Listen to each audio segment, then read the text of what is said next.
దేవుడు ఎవరికి లోపరచలేదంట? ఆయన దూతలకు, అనగా దేవుని యొక్క మాట చేత కలగ చేసినటువంటి దూతలు, అది సాతాను కానివ్వండి, దేవుని దూతలు కానివ్వండి, మనకు పరిచర్య చేస్తున్నటువంటి సృష్టి కానివ్వండి, ఇది దేనికి కూడా దేవుడు వాటిని లోబర్చలేదు. పరలోకాన్ని వాటికి లోబర్చలేదు.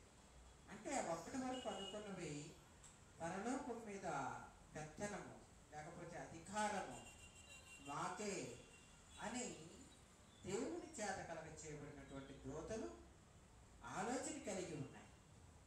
ఎప్పుడైతే దేవుడు నాకు పిల్లలు కావాలి, వారు ఈ పరలోకాన్ని స్వతంత్రించుకుంటారు, ఈ పరలోకం మీద అధికారం కలిగి ఉంటారు నా పిల్లలు అనేటువంటి ఒక ఆలోచన దేవుడు కలిగి ఉన్నాడు. అప్పుడు ఈ యొక్క దూతలు, కొన్ని దూతలు ఆకాశమందు ఉన్నటువంటి దురాత్మల సమూహము అంటారు. ఆ దూతలు దేవుని మీదే తిరుగుబాటు, దేవుని మీదే యుద్ధం చేద్దాం అని అనుకున్నాయి. అదే మనం యెషయా గ్రంథంలో కూడా చూస్తాం. తేజో నక్షత్రమా, వేకువ చుక్క, నీవు నక్షత్రం, దేవుని యొక్క నక్షత్రములకు పైగా నువ్వు హెచ్చించుకోవాలనుకున్నావా, అక్కడ నుంచి నువ్వు ఒక మూలకు పడద్రోయబడితివే అని మనం చూస్తాం. అంటే ఎప్పుడైతే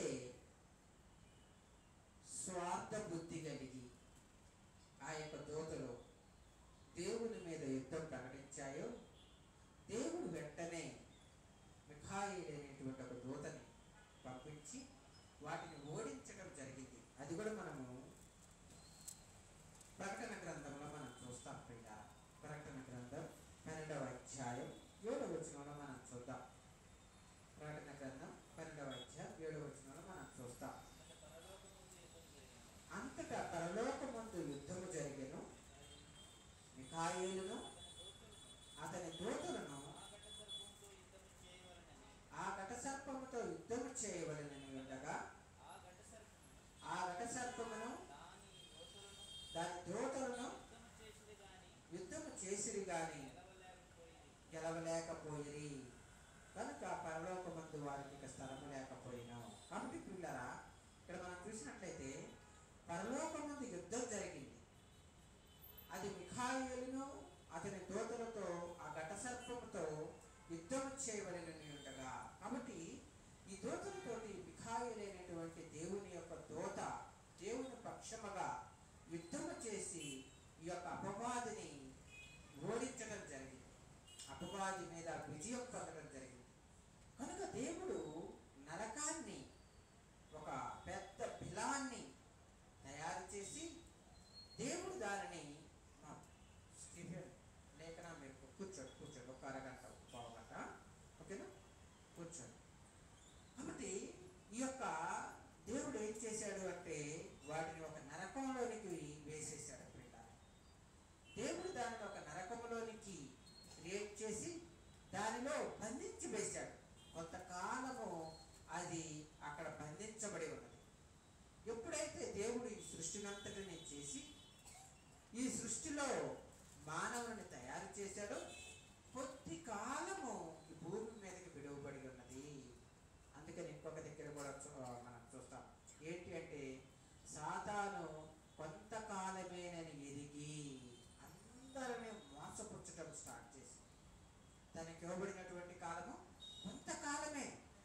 అందుకని యేసుక్రీస్తు ప్రభువారు భూమి మీదకి వచ్చినప్పుడు, అయ్యా నాతో నీకేమి పని, ఇంకా నా సమయం రాలేదు కదా, నాకు ఇంకా కొంతకాలం ఇవ్వబడేది కదా, నన్ను నరకంలోనికి ప్రవేశపెట్టద్దు, నన్ను భూమి మీదనే ఇక్కడే, కాకపోతే ఈ మనిషిలో కాకపోతే ఇంకొక దగ్గర, ఇంకొక పందుల్లోనో లేకపోతే ఇంకొక దగ్గరికి వెళ్ళేటట్లు ఆజ్ఞాపించుము కానీ ఆ యొక్క నరకానికి నన్ను ప్రవేశపెట్టద్దు, ఆ నరకంలోనికి నన్ను త్రోసివేయబాక, నేను అక్కడి నుంచే వచ్చాను, అక్కడ ఉండేటువంటి శ్రమ, బాధ, ఇబ్బంది నాకు బాగా తెలుసు, కొద్ది కాలమే ఉంది అని సాతాను యేసుక్రీస్తు ప్రభువారిని ప్రాధేయపడటం మనం చూస్తాం. అందుకని మనము అదే వచనాన్ని కూడా మనము పేతురు రాసినటువంటి పత్రికలో మనం చూడగలం. పేతురు రాసిన 5వ అధ్యాయము 6వ వచనం మనం చూసినట్లయితే 7-8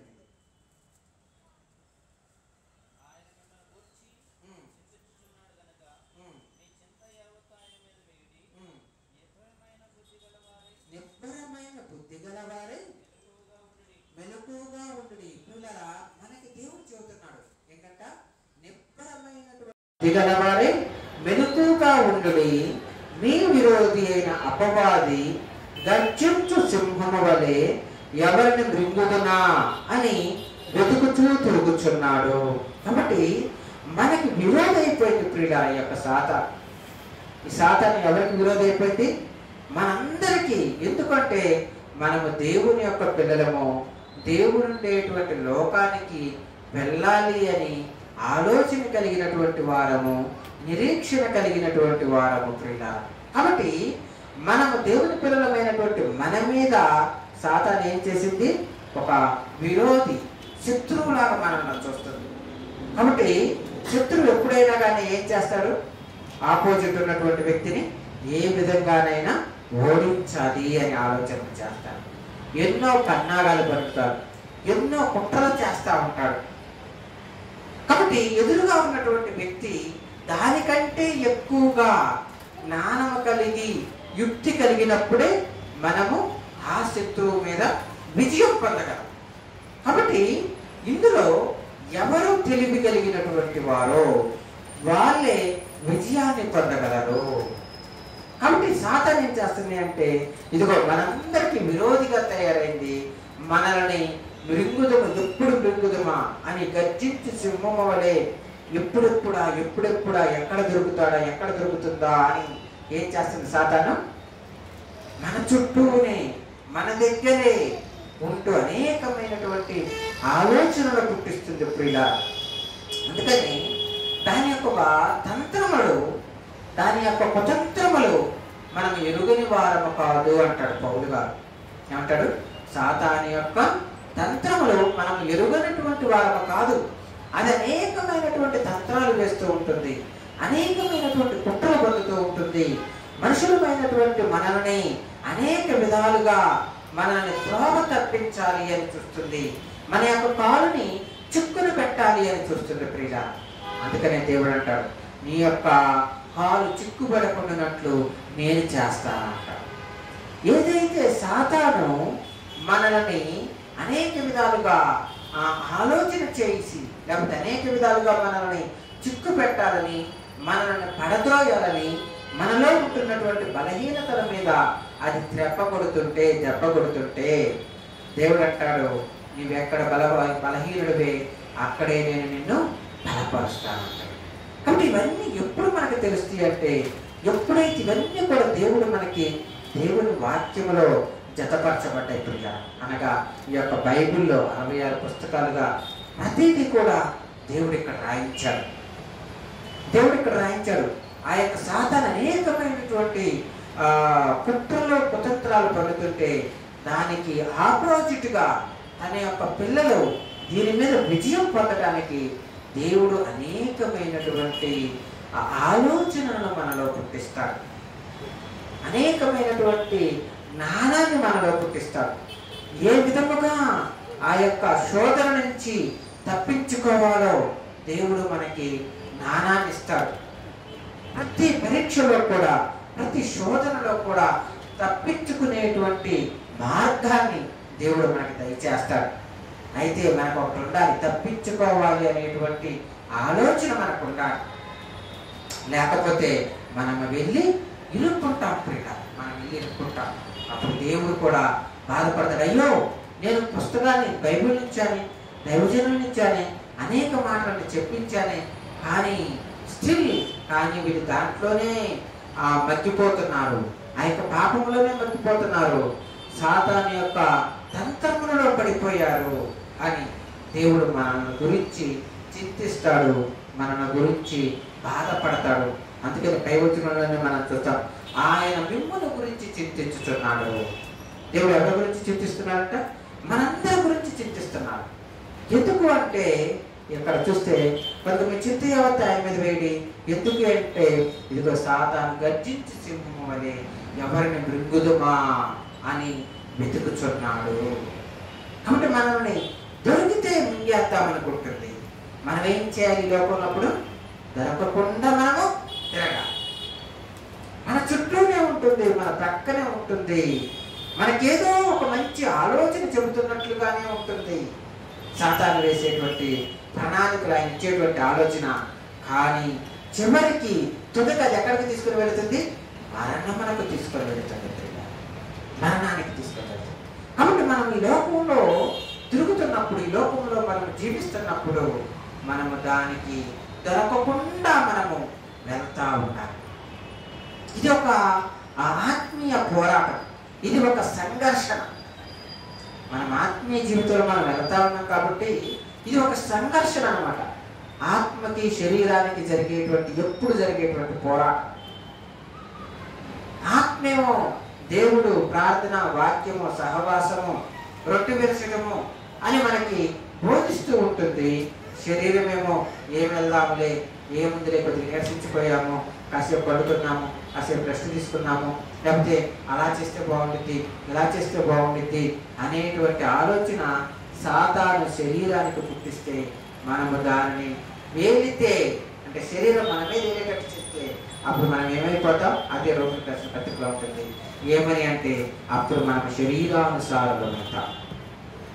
ఆత్మచేత శరీరాన్ని లోబర్చుకుంటే మనము ఆత్మానుసారులమవుతాం. కాబట్టి సాతాను అనేక విధాలుగా మనల్ని మృంగి వేయాలి అని అనేకమైనటువంటి తంత్రాలు వేస్తూ ఉంటుంది.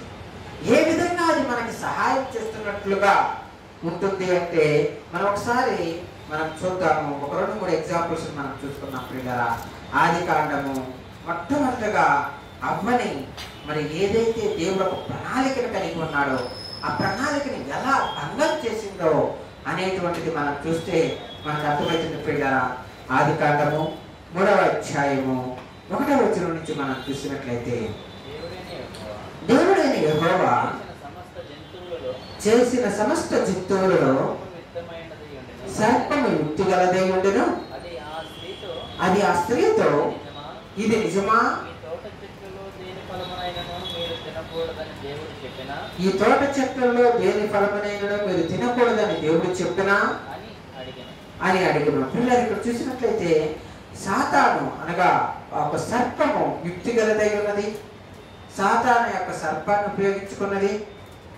ఉపయోగించుకొని ఆ యొక్క అమ్మ దగ్గరకు వచ్చి అడుగుతుంది, ఇది నిజమా, ఇది నిజమా, ఇది నిజమేనా అంటే ఒక ఆలోచన, ఒక డౌట్ని మనలో మొట్టమొదటిగా ప్రవేశపెడుతుంది.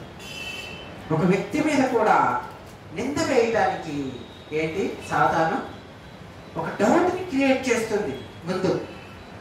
తర్వాత ఆలోచనలన్నీ ఆ వ్యక్తి గురించి ఏమైపోతాయి? చెడుగా మనం ఆలోచించాల్సి వస్తుంది. కాబట్టి చాలా జాగ్రత్తగా ఉండాలి పిల్లలు.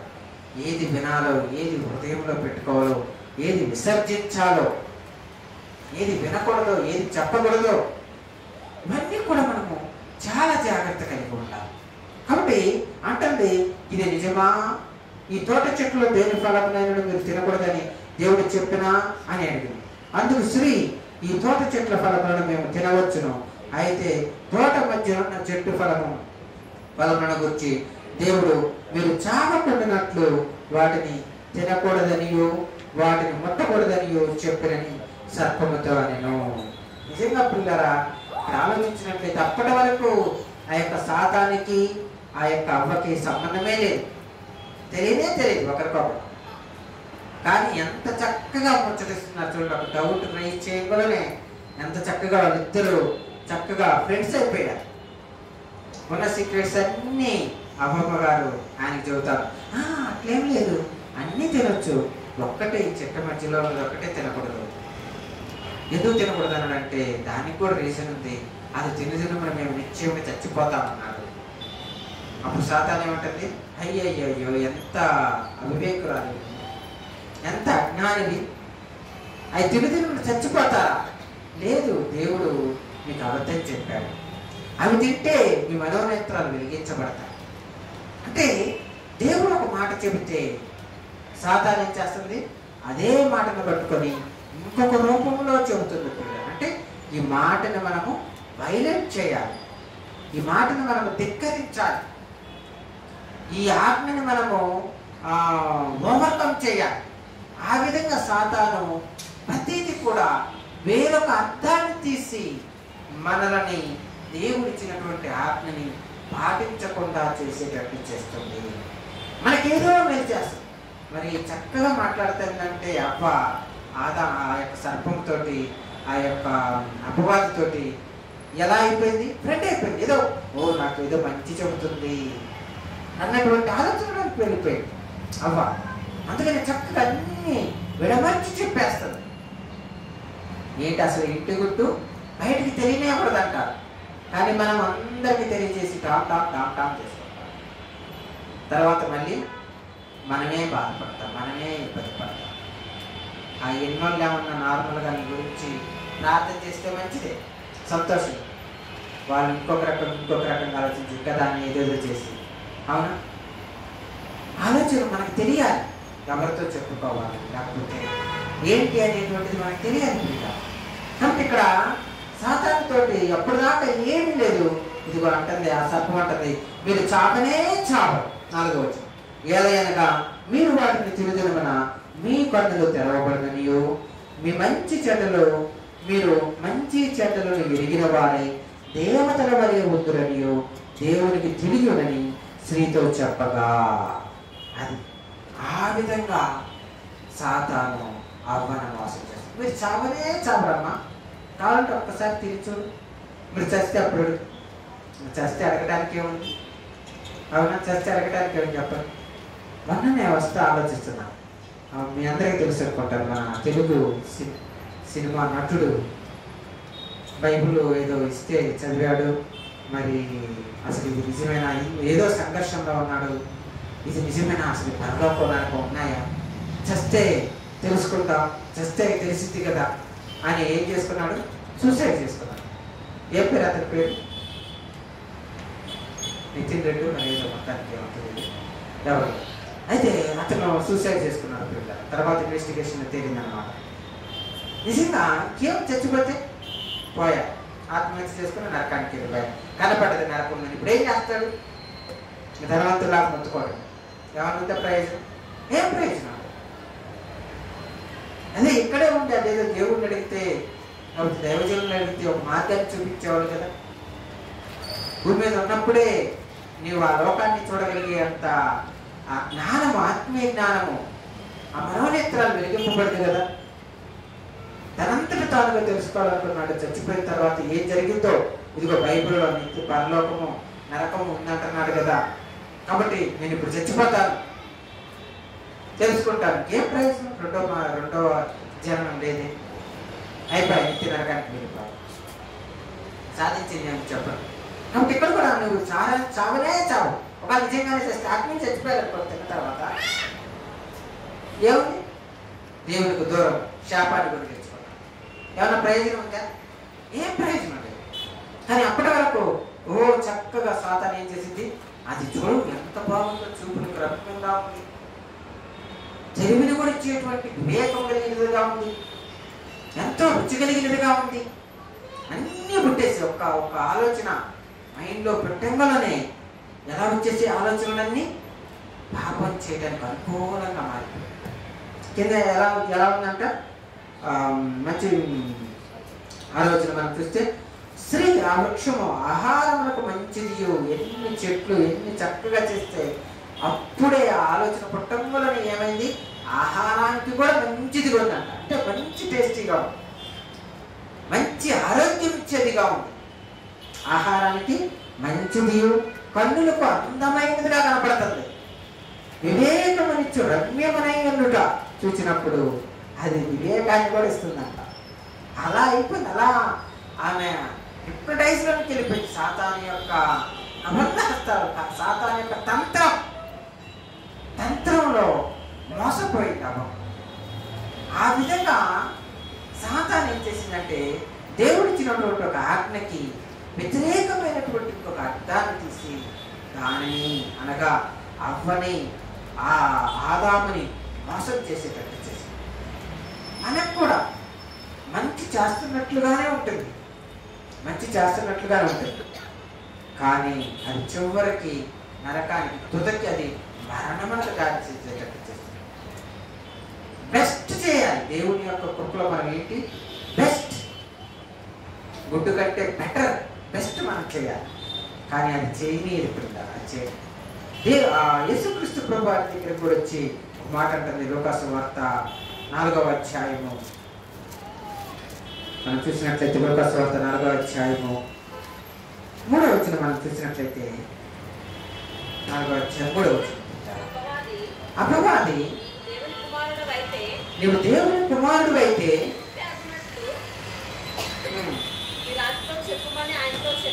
రొట్టె అవినట్లు ఈ రాతితో చెప్పమని ఆయనతో చెప్పాను. అందుకు యేసు మనుషుడు రొట్టె వలన మాత్రమే జీవింపడు అని వ్రాయబడి ఉన్నదే వారికి ప్రత్యుత్తరం ఇచ్చెను. నిజంగా పిల్లరా, ఇక్కడ యేసుక్రీస్తు ప్రభువారు 40 రోజులు ఆ యొక్క అరణ్యంలో యోర్దాను నది నుండి వెళ్ళిపోయి అరణ్యంలో దేవునితో సహవాసం కలిగి చక్కగా ప్రార్థన చేసుకొని మరి శక్తిని పొంది శరీర కోరికలన్నిటినీ ఏదైతే ఉన్నాయో వాటన్నిటినీ ఉపవాసం ఉన్నప్పుడు నిజంగా పిల్లలు మనం అన్నిటినీ లోపరుచుకుంటాం ఉపవాసంలో. అప్పుడు అన్ని చేసుకొని దేవుని యొక్క పరిచయంలోనికి అడుగు వేసే ముందు సాతాను ఏం చేసింది? యేసుక్రీస్తు ప్రభువు మన అవసరతని సాతాను పసిగడుతుంది పిల్లలు. ఏంటి మన అవసరత ఏమైంది? దేని కొరకు తప్పించిపోతున్నాం? ఆ అవసరతని సాతానేదో తీరుస్తానన్నట్లుగా సాతాను దగ్గరికి వచ్చింది. ఎస్, సాతాను మనకు అవసరతను తీరుస్తున్నట్లుగా దగ్గరికి వస్తుంది. కానీ అది మన అవసరతని తీర్చదు. మన అవసరతని శాశ్వతంగా తీర్చేది దేవుడు. అని ఈలోపు ఎవరో ఒకరు మనకు ఏదో మనకు మేలు చేస్తున్నట్లుగా ముందుకు వస్తారు. కానీ మనము మోసపోతాం, దాని నుంచి మోసపోతాం. అందుకని ఇక్కడ ఏమంటున్నాడు? ఇదిగో యేసుక్రీస్తు ప్రభువారు ఆకలిగా ఉన్నాడు అని ఎరిగింది అంటే వచ్చి ఈ యొక్క రాళ్ళని రొట్టెలుగా చేసుకో అని సలహా ఇస్తాం. మన అంత మంచిదైతే ఆ రొట్టెలే తీసుకొచ్చి ఇవ్వచ్చు కదా, అవునా? రొట్టెలే తీసుకొచ్చి ఇది వచ్చి ఇప్పుడు దాకా 40 రోజులు ఉపవాసం ఉన్నా, ఆకలితో అలమటించిపోతున్నా అని రొట్టెలు తీసుకొని రావచ్చు కదా. అది చేయదు. అంత భ్రమింప చేస్తుంది మనుషులు, అంత హిప్నటైజ్ చేస్తుంది. కాబట్టి ఇక్కడ అందుకు అంటున్నాడు ఆయన, మనుషుడు రొట్టె వలన మాత్రమే జీవించగలరు అని వ్రాయబడి ఉన్నదని వారికి ప్రత్యుత్తరం ఇచ్చిన. దేవుని నోటి నుంచి వచ్చి ప్రతి మాట వలన దేవుడు జీవిస్తారు, ఆ మనుషులు జీవిస్తారు. అంటే రొట్టె వలన కాదు మనిషి జీవించేది, దేవుని నోటి నుండి వచ్చేటువంటి ప్రతి మాట వలన మనిషి జీవిస్తాడు. నిజంగా మనందరం దేవుడి నుంచి వచ్చేటువంటి మాట వలనే మనం జీవిస్తున్నాం. దేవుడి నుంచి వచ్చేటువంటి ప్రతి మాట, మనం తినేటువంటి ఫుడ్ అది కూడా దేవుని మాట వలన కలిగినదే. మనం విత్తనాలు వేస్తే భూమి పండిస్తుంది, అదేంటి? దేవుడు ఆజ్ఞాపించాడు భూమికి, నీవు విత్తనములు ఇచ్చు ఫలవృక్షములను మురిపించును కాక అని దేవుడు ఆజ్ఞాపించాడు. ఆజ్ఞాపించిన దాని ప్రకారముగా భూమి తన పని తాను చేసుకుంటూ పోతుంది. కాబట్టి ప్రతిదీ కూడా మనుషులమైనటువంటి మనము పంచపక్ష పరిమాణాలున్న ఒక్కొక్కసారి బాధలో మునిగిపోతాం, ఇబ్బందుల్లో ఉండిపోతాం. అది అన్నం తినే సమయమే, కానీ ఆకలి కాదు మనకు ఉన్నటువంటి ఆ బాధకి, ఆ టెన్షన్. కానీ దేని వలన మనం నెమ్మది పొందుతామంటే దేవుని యొక్క వాక్యం వలన మనం నెమ్మది పొందుతాం. కాబట్టి ఆయన యొక్క వాక్యము మన పాదాలకు దీపం. అది జుట్టు తేని దారుల కంటే మధురమైనది, కొవ్విన పెదల కంటే కూడా అమోఘమైనది ప్రియ. అది దేవుని యొక్క వాక్యం. కాబట్టి ఇక్కడ అంటున్నాడు యేసుక్రీస్తు ప్రభువారు సమస్తము తెలుసు కదా. యేసుక్రీస్తు ప్రభువారే వాక్యము. ఆ వాక్యమై ఉన్నటువంటి యేసుక్రీస్తు ప్రభువారినే దాని యొక్క తంత్రముల చేత దెబ్బ కొట్టాలని అవకాశాన్ని చూసుకుంది. 40 రోజులు ఉండటం అంటే ఇక ఏదో ఒకటి చేసేస్తాడు అనుకుంది, చెప్పింది ఏదో ఒకటి వింటాడు అనుకుంది. నిజంగా కొన్నిసార్లు మనం కూడా ఫుల్ టెన్షన్లో ఉన్నా, లేకపోతే బాగా ఇబ్బందులు ఉన్నా కానీ ఏదో ఒకటి చేసేస్తాం, సరే కానీలే అన్నట్లుగా ఉంటాం. కానీ మనం అలా ఉండకూడదు. అదే సాతాను ఎదురు చూస్తూ ఉండింది, మన కాలుని చిక్కును పెట్టించాలి అని, మన ఆలోచనను చిక్కును పెట్టించాలి అని చూస్తూ ఉంటుంది. కానీ మనము చాలా జాగ్రత్తగా ఉంటాం, చాలా జాగ్రత్త. యేసుక్రీస్తు ప్రభువు కాబట్టి ఏమన్నాడు, వాటన్నిటికీ ఆ సాతాను ఏదేదైతే చెప్పిందో వాటన్నిటికీ విమర్శ చెప్పాడు. ఆ యొక్క వచనాలన్నీ అవే. ఇదిగో నీ పాదాలకు ఏది కాకుండా దేవుడు ఇచ్చేస్తాను అనుకుడు, నువ్వు దూకు, దేవుడిని పరీక్షించొద్దని నీకు తెలియదా? అనేకమైనటువంటిది ఇదిగో నువ్వు నాకు మొక్కు, ఇదంతా నాకు ఇవ్వబడింది, అదంతా నీకు ఇచ్చేస్తాను. దేవుడికి తప్ప ఎవరికి మొక్కకూడదని రాయబడలేదా? కాబట్టి ఏదైతే సాతాను తన యొక్క కుయుక్తి చేత, తన తంత్రముల చేత యేసుక్రీస్తు ప్రభు వారిని లోబర్చుకోవాలని ఆలోచన కలిగి ఉందో, యేసుక్రీస్తు ప్రభు వాటన్నిటిని తెలుసుకున్నాం. మనం కూడా చదువుకునేటప్పుడు, లేకపోతే జాబ్స్, లేకపోతే ఇంకొకటి మనకేదో మేలు చేస్తున్నట్లుగా మనకి పరిచయం అవుతూ ఉంటారు. మనకేదో మేలు చేస్తున్నట్లుగా, మనకేదో అన్ని విధాలుగా సహాయం చేస్తున్నట్లుగా పరిచయం అవుతూ ఉంటారు. తర్వాత మనము మన ట్రాప్లోకి వెళ్ళిపోతాం, మనం మోసపోతాం. తర్వాత మనకు అర్థం ఎన్నో స్టోరీస్ మనం వింటున్నాం. కాబట్టి పిల్లల మనము వాటి ఆ ట్రాప్లోకి వెళ్ళకూడదు. అంటే సాతాను యొక్క కుతంత్రం ఏంటి అంటే, దాని యొక్క కుయుక్తి ఏంటి అంటే, మనకేదో మేలు చేస్తున్నట్లుగా అది కనపడుతుంది. అది ఏ రూపంలోనైనా రావచ్చు, మన పక్కనే ఉంటున్నటువంటి శిష్యుల రూపంలో కూడా రావచ్చు. మనందరికీ తెలుసు, యేసుక్రీస్తు ప్రభువారు తన యొక్క శిష్యులతో అంటాడు, ఏమని, అయ్యా నన్ను గురించి ఏమనుకుంటున్నారు లోకం అని అన్నప్పుడు, ఒకరేమో ఏలియా అంటారు, ఒకరేమో ప్రవక్త అంటారు. అప్పుడు పేతురు గారు అంటారు, అయ్యా నువ్వు సర్వోన్నతుడైనటువంటి దేవుని కుమారుడివి అంటారు. అప్పుడు ఆ మాట అనగానే, వావ్, వెరీ గుడ్, సియోను మరియోనా, నీవు ధన్యుడివి, పరలోకంలో దేవుడు నీకు తెలియచేస్తేనే తప్ప నీకు ఈ విషయం తెలియదు అంటారు. సంతోషించిపోతాడు పేతురు కూడా, నిజమే, సంతోషించిపోతాడు. తర్వాత వెంటనే ఇదిగో మనిషి కుమారుడు చనిపోయి సమాధి చేయబడి 3వ రోజున తిరిగి లెగవాలి అంటే వెంటనే ఏమంటాడు పేతురు, యేసుక్రీస్తు ప్రభువు చేపట్టుకొని అది నీకు దూరం అవును కాక. ఎవరు? ఆయన శిష్యుడే, యేసుక్రీస్తు ప్రభువుతో ఉన్నటువంటి వ్యక్తే.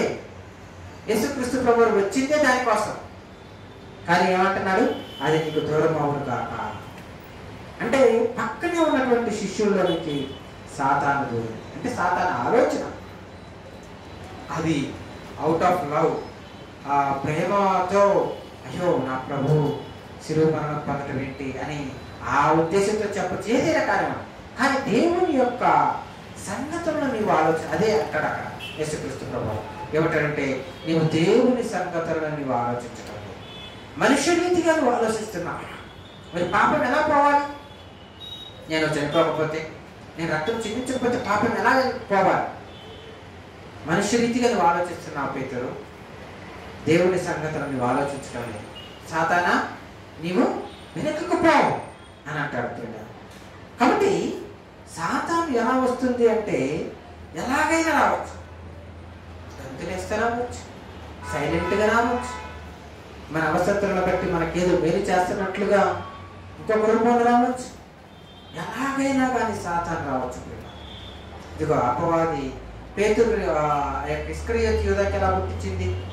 ఆ రొట్టె ముక్కలు తీసుకున్నాడు, అపవాది వాడిలోకి ఆలోచన పుట్టించింది, ఈ యేసుక్రీస్తు ప్రభువుని మనము అప్పగించాలి. కాబట్టి సాతాను ఏ విధముగానైనా కానీ మనుషులని ట్రాప్ చేయాలి అన్నటువంటి ఆలోచనతో ఉంటుంది.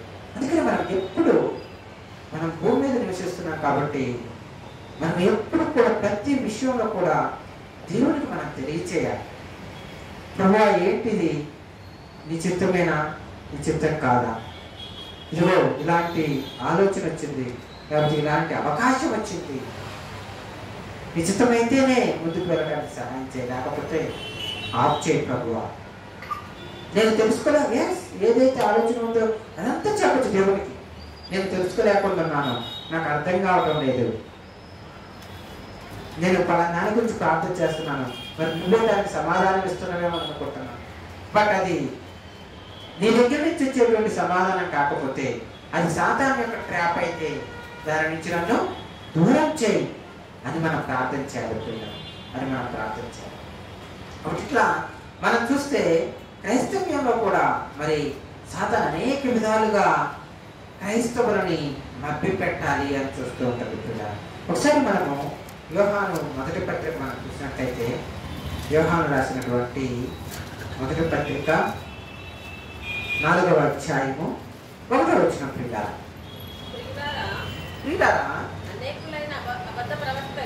అనేకులైన అబద్ధ ప్రవక్తలు లోకములోనికి బయలువెళ్ళి ఉన్నారు కనుక ప్రతి ఆత్మను నమ్మక ఆయా ఆత్మలు దేవుని సంబంధమైనవో కావో పరీక్షించుడి. కాబట్టి పిల్లలు ఇప్పుడు చూసినట్లయితే ఏమంటున్నాడు ఇక్కడ, దేవుని యొక్క ప్రజలమే అని చెప్పుకుంటూ, దైవ దాసులమే అని చెప్పుకుంటూ దేవునిని అమ్మివేసేటువంటి దాసులు కూడా కొంతమంది తయారయ్యారు. అవునా? అందుకని ఇక్కడ అంటున్నాడు ఏమని, పిల్లరా అనేకులైన అబద్ధ ప్రవక్తలు లోకములోనికి బయలు వెళ్ళి ఉన్నారు. అనేకమైనటువంటి అబద్ధ ప్రవక్తలు వచ్చేస్తున్నారు లోకంలో. వాళ్ళు మనకంటే యాక్టివ్గా ఉంటారు, అర్థమవుతుందా? వాళ్ళు కావాలంటే ఇంటింటికి వెళ్తారు, ఇంటింటికి వెళ్ళి వాళ్ళు నమ్మినటువంటి అబద్ధ విషయాలని, వాళ్ళకు అర్థమైనటువంటి దాన్ని వాళ్ళు దేవునికి వ్యతిరేకంగా పరిచర్య చేస్తున్నారు అని అర్థం కాదండి, అర్థమవుతుందా? దానికి అది అర్థం కావడం లేదు, కానీ మేము చేసేదే నిజం అనుకుంటున్నారు, మేము చేసేదే సత్యం అనుకుంటున్నారు. అలా చాలామంది ఉన్నారు పిల్లలు, చాలామంది ఉన్నారు. నిజంగా చేసేటువంటి వారి కంటే వీళ్ళు ఇంకా ఫాస్ట్గా, ఇంకా యుక్తిగా చేస్తూ ఉంటారు. అందుకని అంటున్నాడు ఇక్కడ, ఏమన్నాడు, పిల్లరా అనేకులైన అబద్ధ ప్రవక్తలు లోకములోనికి బయలు వెళ్ళి ఉన్నారు. అనేక మంది వచ్చేసారు, బయలు అనేక మంది వచ్చేసారు. ఎవరు పంపించారు వీళ్ళని, ఎవరు వీళ్ళకి టీచ్ చేశారు అని మనం చూస్తే సాతానే. అర్థమవుతుందా? వాళ్ళు అనుకుంటున్నారు మేము దేవుడి పని చేస్తున్నాము, మేము దేవుడు అనుకున్నాము. అనేక మంది అబద్ధాన్ని నమ్మారు, వాళ్ళని మేము సర్వసత్యంలోకి నడిపిస్తున్నాము అనుకుంటున్నారు. అసలు చాలా మంది మన ఇళ్ళ కూడా వచ్చారు, చాలా మంది ఉన్నారు, చాలా మంది. వాళ్ళు అబద్ధంలో ఉన్నారు, మేము వాళ్ళని సర్వసత్యంలో నడిపించాలి. కాబట్టి ఎవరు వాళ్ళకి టీచ్ చేశారు, ఎవరు వాళ్ళకి బోధించారు అని మనం చూస్తే అదే సాతాను. సాతాను వాళ్ళకి ప్రేరేపించింది, అనేక మంది అబద్ధ ప్రవక్తలని ఈ లోకంలోనికి పంపించేసింది. కాబట్టి ఇక్కడ అదే అంటున్నాడు, అనేకమైన అబద్ధ ప్రవక్తలు లోకములోనికి బయలు వెళ్ళి ఉన్నారు కనుక ప్రతి ఆత్మను నమ్మక, ప్రతి ఆత్మను మనం నమ్మకూడదు. నిజంగా మనం ప్రతి ఆత్మను, ప్రతి ఒక్కరిని కూడా నమ్మడానికి వీల్లేదు. మన యొక్క జ్ఞానము, మన యొక్క ప్రేమ సమస్త విధములైనటువంటి జ్ఞానముతోనూ, అనుభవ జ్ఞానముతోనూ, తెలివితోనూ కూడినదై ఉండాలి అంటారు. నిజమే. ఏంటి మన యొక్క ప్రేమ, ప్రేమ ఎలాంటిది అంటే ప్రేమ గుడ్డిది. అవునా? ప్రేమ ఏంటి? అన్నిటినీ నమ్మిద్ది. అవునా? అది నేను చెప్పింది అన్నట్టు మాట కాదు. కొరింథీయులకు రాసినటువంటి మొదటి పత్రిక 11వ అధ్యాయంలో అది ఉండిద్ది. ప్రేమ ఏం చేసిద్ది? దీర్ఘకాలం సహించిద్ది. ప్రేమ అన్నిటినీ నమ్మిద్ది, అన్నిటినీ తాలుకొనిద్ది, ఓపిక కలిగి ఉంటుంది. కాబట్టి ప్రేమ ఏంటి? అన్నిటినీ నమ్ముతుంది. అది మంచిదైనా చెడుదైనా, మనకు హానికరమైన నమ్ముతుంది పిల్లలు. అందుకని గుడ్డిది అన్నారు లోకం. సరే, ఏమైనా కానీ ఇంకొక మాట కూడా దేవుని వాక్యం ఏం చెబుతుంది అంటే, ఎస్, మీరు ప్రేమించడం మంచిదే, ప్రేమ కలిగి ఉండటం మంచిదే. అయితే ఒక మాట, ఆ ప్రేమ సమస్త విధములైనటువంటి అనుభవ జ్ఞానముతోనూ తెలివితోనూ కూడినదై ఉండాలి అని దేవుని వాక్యం చదివిస్తుంది. కాబట్టి మన ప్రేమ అనేటువంటిది వచ్చినటువంటి ప్రతి ఒక్కరిని, మనం కూడా వచ్చినటువంటి ప్రతి ఒక్కరిని నమ్మాం. కొంతమంది మనల్ని మోసం చేసి వెళ్ళిపోయారు, అవునా? తెలుసు, మనతో పాటే ఉన్నారు. మనం చాలా సంతోషం, మనం కూడా చాలా సంతోషించారు. దేవుడు గొప్ప కార్యాలు చేయబోతున్నాడు అనుకున్నాం. గొప్ప కార్యాలు దేవుడి కృపను బట్టి మనల్ని ఎవరు మోసపరచబడలేదు. అలా తాకి వెళ్ళిపోయాయి, తాకి సెగదగిలింది, మనకి సెగదగిలింది, కానీ మంట రాల్చుకోసం. కాబట్టి పిల్లరా, మన యొక్క జ్ఞానము, మన యొక్క ప్రేమ ఎలా ఉండాలంట? సమస్త విధములైనటువంటి అనుభవ జ్ఞానముతో కూడినదై ఉండాలి. ఆయన పేరు కూడా ఏం పేరు అంటే రిడంకులు, అవునా? ఏదో ఒక్కొక్కరికి ఒక్కొక్క పేరు, ఒక్కొక్కరికి ఒక్కొక్క స్టోరీ చెప్పాడు. మనం ఓకే నిజమేలా అనుకున్నాం, ఏదో జరిగిపోతుంది అనుకున్నాం. ఏం చేసి ఇంకా 1, 2, 3 ఇన్సిడెంట్లు జరిగినాయి మనం. కాబట్టి ఇక్కడ అంటున్నాడు ఏంటంట, ఆయా ఆత్మలు దేవుని సంబంధమైనవో కావో పరీక్షించుడి. కాబట్టి మనం పరీక్ష చేయాలి. సాతాను పంపిస్తూ ఉంటుంది, అనేక మందిని గెలుపుని చేయాలని చూస్తూ ఉంటుంది. కానీ అవి దేవుని సంబంధమైనవేనా, దేవుని సంబంధమైనవి కావా అనేటువంటిది చూడాలి. ఇంతకన్నా ముందు చర్చికి ప్లేస్ ఇస్తామని ఇంకొక అతను, ఇంతకన్నా ఫస్ట్లో ఆయన అమ్మడి తిరిగి, నిజం పిల్ల అనుభవం లేదు, లేకపోతే మనకి కొన్ని అనుభవపూర్వకంగా మనం వెళ్ళాలి. కొన్నిటిని మనం నిరీక్షణ కలిగి ఉండాలి. అన్నీ ఇమీడియట్గా జరిగిపోవాలనుకుంటే మన అవివేకం, అది పై గుంటలో పడతాం. వెయిట్ చేయాలి, మనం ప్రార్థన చేయాలి. ప్రతిదానికి ఉరికెత్తడం కూడా అంత మంచిది కాదు. మనం అందుకని ఇక్కడ అంటున్నాడు, ఏమంటున్నాడు, కనుక ప్రతి ఆత్మను నమ్మక ఆయా ఆత్మలు దేవుని సంబంధమైనవో కావో పరీక్షించుడి. అవి దేవుని సంబంధమైనవేనా, అవి కావా అనేటువంటిది మనం పరిశీలన చేయాలి, పరీక్షించాలి అంటున్నాడు. పరీక్షించాలి అంటే కొద్దిగా సమయం పట్టింది. కెమిస్ట్రీ ల్యాబ్లో మీరు ఏదైనా పరీక్ష ఒకదానికి కలిపారనుకోండి, అది ఇంకొక కలర్ వచ్చింది. ఎగ్జాంపుల్ చెబుతాను. పరీక్ష అంటే సరే దానికంటే ఈజీగా చెబుతాం. మనం ల్యాబ్కి వెళ్తాం కదా, డాక్టర్ పలానా పరీక్ష చేయించుకోవాలంటారు. అది ఏ టెస్ట్, షుగరో, బీపీయో, లేకపోతే ఇంకా యూరిక్ యాసిడ్ అనో, లేకపోతే ఇంకా చాలా పరీక్షలు ఉన్నాయి. మనం యూరిన్, లేకపోతే బ్లడ్ ఇచ్చొస్తాం. వాళ్ళు ఏమంటారు, రేపు రానండి అంటారు. కొన్ని వెంటనే చెబుతారు, కొన్ని టైం పట్టిద్దండి అంటారు. ఎందుకు టైం పట్టిద్ది? ఆ రియాక్షన్ అంతా జరిగి అవుట్పుట్ రావడానికి కొంత సమయం పట్టింది. మన దగ్గర తీసుకున్న యూరిన్ కానివ్వండి, బ్లడ్ కానివ్వండి, వాళ్ళ దగ్గర ఉన్నటువంటి కెమికల్స్ తోటి కలిపి కొంతసేపు అట్లా పెట్టాలి. అప్పుడు అది నిదానంగా రిజల్ట్ వచ్చింది. కాబట్టి పరీక్ష, టెస్ట్ అంటే కొంత సమయం పట్టింది. అలానే మనకు కూడా దేవుడు చెబుతున్నాడు, మీరు పరిశీలన చేయండి, మీరు పరీక్షించండి. ఆ ఆత్మలో దేవుడి సంబంధమైనవేనా? దేవుడి సంబంధమైనదైతే ఒకే మాట ఉంటుంది, ఒకే ఆలోచన ఉంటుంది. దేవుని సంబంధమే కాకపోతే మాటకి ఒక్కొక్క రోజుకి, ఒక్కొక్క గంటకి ఒక్కొక్క మాట మారిపోతాం. కాబట్టి మనం ఆలోచించాలి, మన యొక్క ఈ ఆత్మ దేవుని సంబంధమైనటువంటి ఆత్మ ఎలా మాట్లాడుతున్నారు, అవకాశానికి ఉపయోగించుకోవడానికి, లేకపోతే ఏంటి అవకాశాన్ని బట్టి మాట్లాడుతున్నారు ఏంటి అనేటువంటిది ఏం చేయాలి? ఇవన్నీ మనం పరీక్షించుడు, అది మన మీద పెట్టాడు బాధ్యత. దేవుని యొక్క జ్ఞానంతోటి, దేవుని యొక్క సహాయంతో ఏం చేయాలి? మనం పరిశీలన చేయాలి. సాతాను అనేక విధాలుగా మనల్ని విభిన్నం చేయాలి అనుకుంటున్నాను. అనేక డినామినేషన్స్గా, లేకపోతే అనేక విధాలుగా మనల్ని ఏం చేస్తాడు? ఇది చేస్తున్నాడు. అనేక విధాలుగా మనల్ని వేరే అడుగుతాడు. మనకేదో సహాయం చేస్తున్నట్లుగా, మనకేదో మేలు చేస్తున్నట్లుగా సాతాను మనల్ని ట్రాప్లోకి దించుతాడు. మనం చాలా జాగ్రత్త కలిగి ఉండాలి. అందుకని అంటున్నాడు ఏంటి, ఉభయార్థ సాధక ఉపకారం, కానీ అది చివరికి మనకి అదృశ్య వినాశనం. క్రైస్తవులకు అది అదృశ్య వినాశనం. మనకి ఏ మేలు చేయదు సాతాను, మనకి ఏ మేలు చేయదు. మనకి దేవుడే మేలు చేస్తాడు. ఆయనే యథార్థవంతుడు, ఆయనే సత్యవంతుడు. ఆయన తప్ప లోకంలో మనకు మేలు చేసేటువంటి వ్యక్తి ఎవ్వరు లేరు పిల్ల, ఎవ్వరు లేరు. కాబట్టి దేవుని యొక్క చిత్తానుసారంగా మనము నడిచి వెళ్ళడము అనేటువంటిది చాలా చాలా మంచిది, చాలా చాలా మంచిది. లేకపోతే మనము మోసపోతాం, నష్టపోతాం. మరలా దాన్ని రికవరీ చేసుకోవడానికి సమయం పడుతుంది.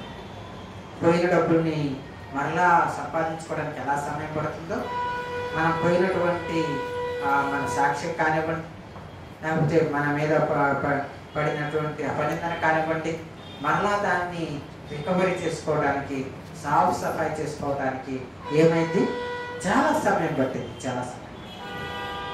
కాబట్టి అందుకనే మనమందరం కూడా సాతాను యొక్క తంత్రాలు, అందుకనే పేతురు గారు అంటారు, పౌలు గారు మనం చూసినట్లయితే కొరింథీయులకు రాసినటువంటి మొదటి పత్రిక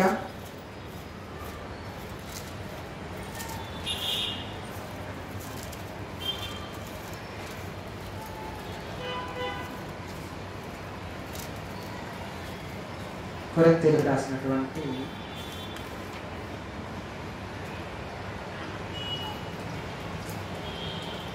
సాతాను తంత్రములను మనము ఎరుగని వారము కాదంటాడు కదా.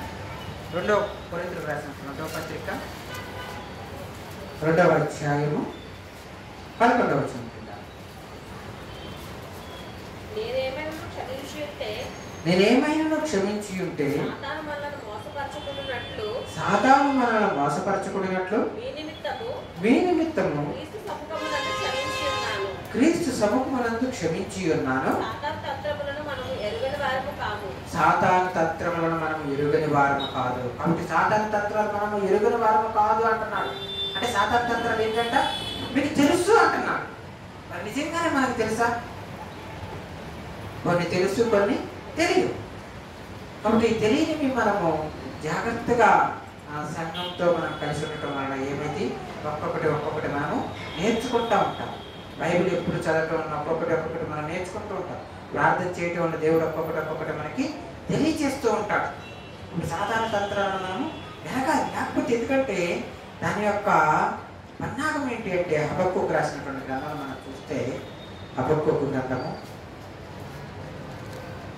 1వ అధ్యాయము 15వ వచనం,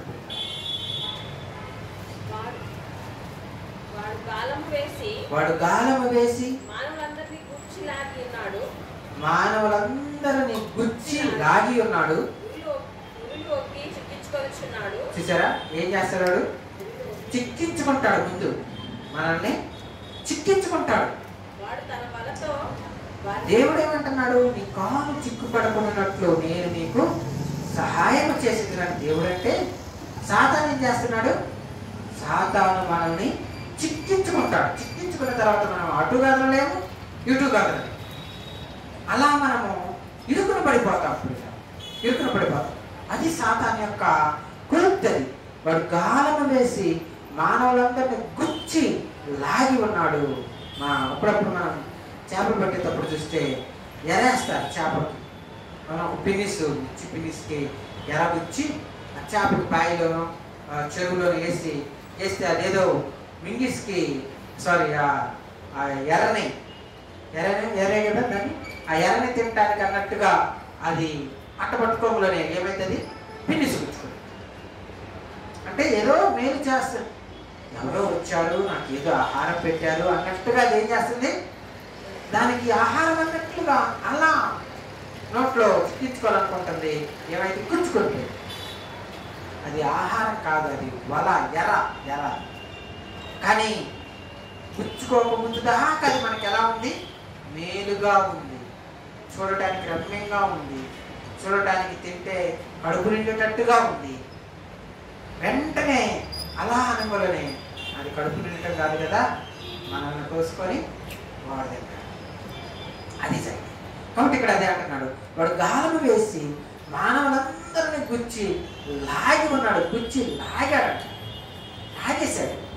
లాగేసి వాడు తన వలలో లాగి ఉన్నాడు, ఉరులు ఒక్కి చిక్కించుకున్నాడు. ఒక్కొక్కరికి ఒక్కొక్క ఉరి ఒక్కి ఏం చేస్తున్నాడు, చిక్కించుకున్నాడు.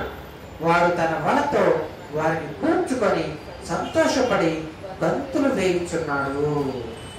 అది మనం చిక్కుకుంటే ఏంటి, వాడికి ఆనందం. మనం చిక్కుకోకపోతే వాడికి బాధ, దేవునికి సంతోషం. కానీ చాలామంది మనము ఏదో ఒక దాంట్లో మనము ఇరుక్కుంటున్నాము, చిక్కుకుంటున్నాము పిల్లల. తద్వారా సాతాను గంతులు వేస్తుంది, సంతోషిస్తుంది. దేవుడేమో బాధపడుతున్నాడు, మనము కూడా బాధపడతాం. కాబట్టి దేవుడు వీటన్నిటిని తప్పించడానికి, వీటన్నిటి నుంచి విడుదల కలగ చేయడానికి మనకి జ్ఞానాన్ని తన ఆత్మచేత మనల్ని నింపాడు. పరిశుద్ధాత్మ దేవుడిని మనకు అనుగ్రహించాడు. తన ఆత్మచేత మనకి ఏమైంది అంటే దేవుని యొక్క జ్ఞానము మనకి తెలియచేస్తూ ఉంటుంది. అదే మనము యెషయా గ్రంథంలో చూస్తాం. ఇది కొద్దిగా అనుభవపూర్వకంగా మనం వెళ్ళాలి, అప్పుడే మనకు అర్థమవుతుంది. లేకపోతే మనకి కష్టం, మనకి చాలా కష్టం పిల్లరా.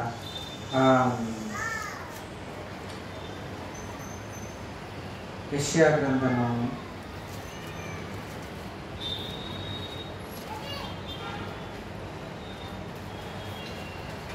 6వ ఆత్మ జ్ఞాన వివేకములకు ఆధారమగు ఆత్మ, తెలివిని ఆలోచనను పుట్టించు ఆత్మ అని మనం చూస్తాం పిల్లరా.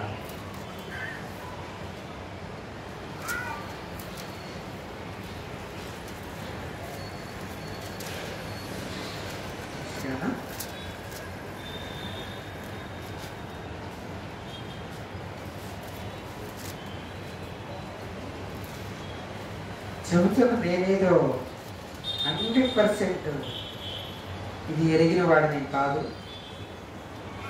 ఆన్ ప్రాసెస్లో ఉన్నా, మనం అంత ఎలా ఉన్నా ఇన్ ప్రోగ్రెస్. అంటే అది మనము పొందుకోవాలి, అది మనము నేర్చుకోవాలి అన్నటువంటి ఆలోచనతో ఉన్నటువంటి వారు. యెషయా గ్రంథంలో కనపడలేదు నాకు.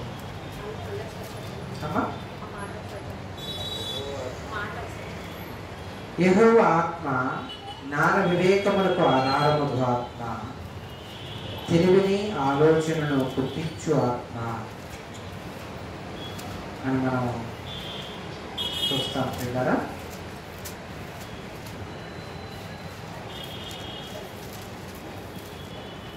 సరే, నా ప్రాబ్లం తర్వాత. కాబట్టి మనం చూసినట్లయితే దేవుని యొక్క ఆత్మ ఏంటంట, జ్ఞాన వివేకములకు ఆధారమగు ఆత్మ. దేవుని ఆత్మగా పరిశుద్ధాత్మ దేవుడు మనము బాప్తిసం తీసుకున్నప్పుడు మనం పొంది ఉన్నాము. ఆ దేవుని ఆత్మ మనకేం చేస్తుందంటే జ్ఞానాన్ని, వివేకాన్ని పుట్టిస్తుంది.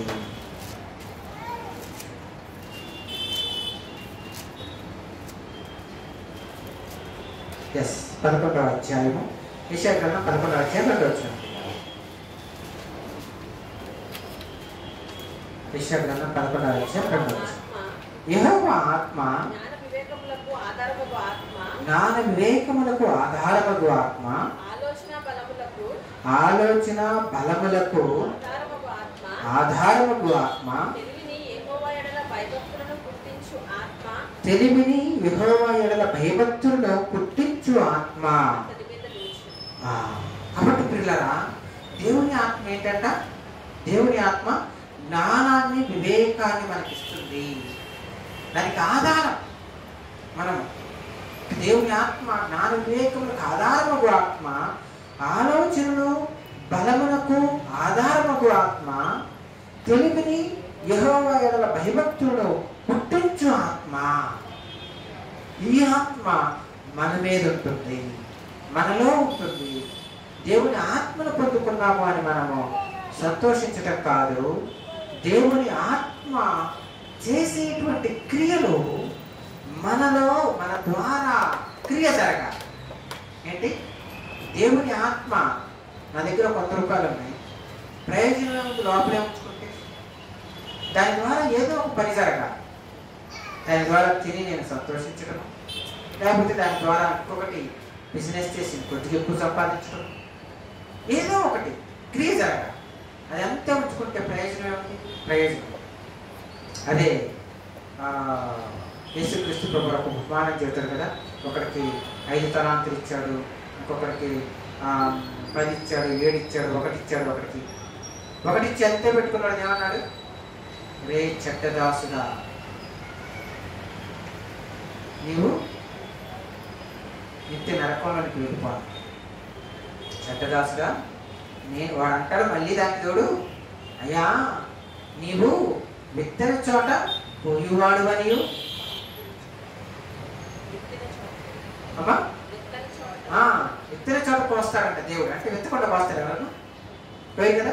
మళ్ళీ అతను అంటాడు, అడొక సోమరి, దేవుడు అది కట్టాడు, సోమరిమైన చెడ్డదాసుడా, ఆయన నీకేదో రూపాయి ఇచ్చేవద్దు, నేను సాహుకారుల దగ్గర పెడితే వడ్డీతో సహా నేను వసూలు చేసుకునేవాడిని కదా.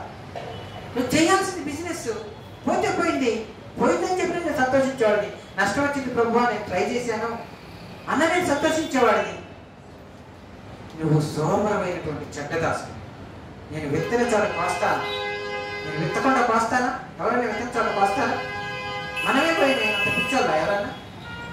మరి దేవుడు మనుష్యుని యొక్క జ్ఞానము దేవుని యొక్క అజ్ఞానం కంటే గొప్పది.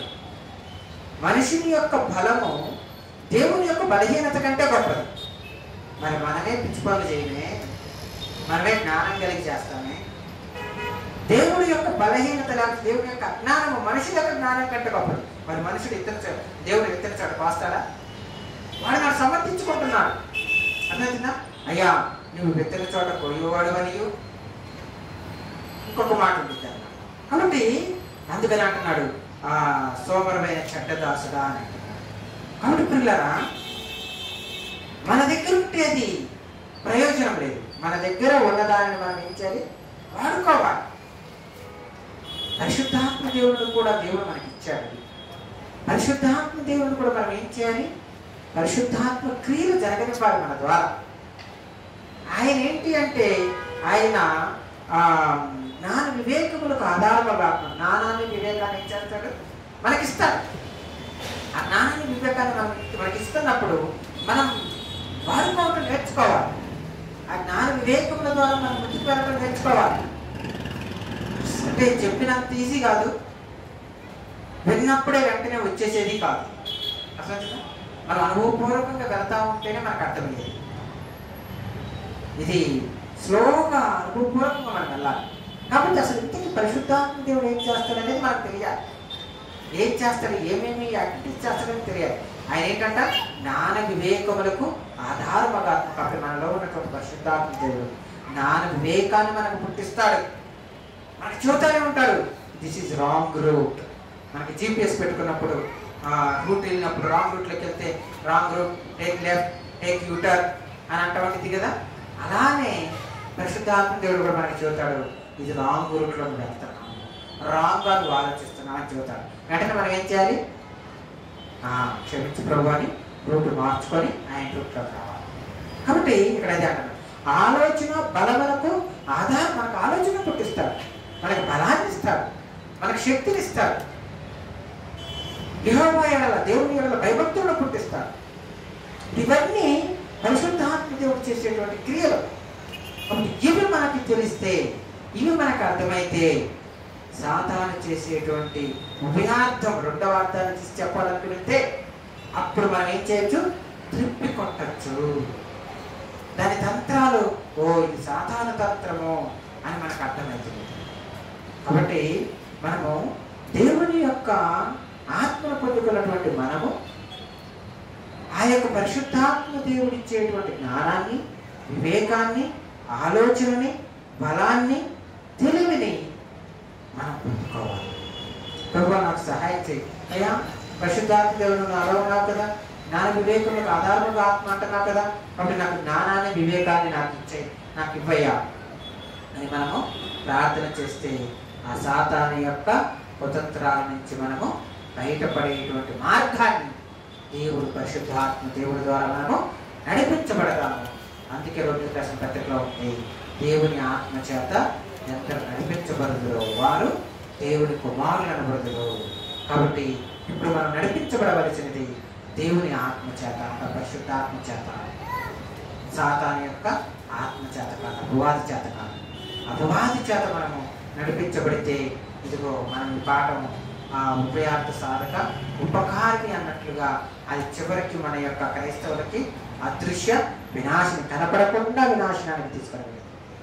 అలా కాకుండా దేవుని ఆత్మ చేత మనం నడిపించబడితే మనం ఎలా ఏమైతాము? దేవుని కుమారులు అనబడతాము. కాబట్టి మనందరం కూడా దేవుని కుమారులము కుమార్తెలుగా పిలువబడాలి అని దేవుని యొక్క ఆశ. అలా పిలువబడాలి అంటే దేవుని ఆత్మ చేత మనము నడిపించబడాలి. ఇక్కడ ప్రార్థన చేస్తాం. పరిశుద్ధులు మా ప్రియ పరలోకపు తండ్రి, ఇంకా నా స్తుతులు స్తోత్రాలు తెలియజేసుకుంటున్నాం. ప్రభువా, సకల ఆశీర్వాదాలు కాకపోతే దేవుడు నా తండ్రి